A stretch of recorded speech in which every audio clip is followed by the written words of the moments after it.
C'est une situation qui a été, personnellement, je parle dans mon nom, stressante, choquante, épuisante. Cette infirmière de l'hôpital de Victoriaville n'en revient toujours pas de ce qu'elle et ses collègues ont vécu dans la soirée de samedi à dimanche dernier, alors que le gestionnaire de l'unité de médecine cherchait à combler un quart de nuit. Il a essayé de mettre en temps supplémentaire obligatoire les personnes du département concernées, comme à chaque corps de travail, quand il manque quelqu'un après, on s'en va en temps supplémentaire obligatoire, mais ces personnes-là refusaient pour d'autres raisons qui leur sont propres. À la fin du quart de soir, une quinzaine d'infirmières des autres départements ont reçu l'ordre de rester en temps supplémentaire obligatoire afin qu'elles désignent quelqu'un pour faire la nuit. Sur le coup, on a comme vraiment été choqués dans le sens que, on est des mères, on a des enfants, il y en a qui vont à l'école le lendemain, là, on était tous pris là, on était pris là jusqu'à quand? Comment ça allait se passer? Y a-t-il quelqu'un qui allait finir par dire oui? Fait que on est pris là contre notre gré. Vers 1h40 du matin, personne ne s'était encore porté volontaire.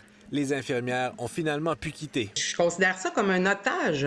On garde plusieurs professionnels en soins obligatoirement dans un hôpital. La direction du CIUS de la Mauricie, Centre du Québec, a refusé de nous accorder une entrevue aujourd'hui, mais on nous confirme par courriel qu'on a effectivement dû ce soir-là mobiliser le personnel infirmier. On nous dit que c'est une situation de dernier recours qui est prévue dans la convention collective et qu'on utilise seulement lorsqu'il y a un imprévu de dernière minute.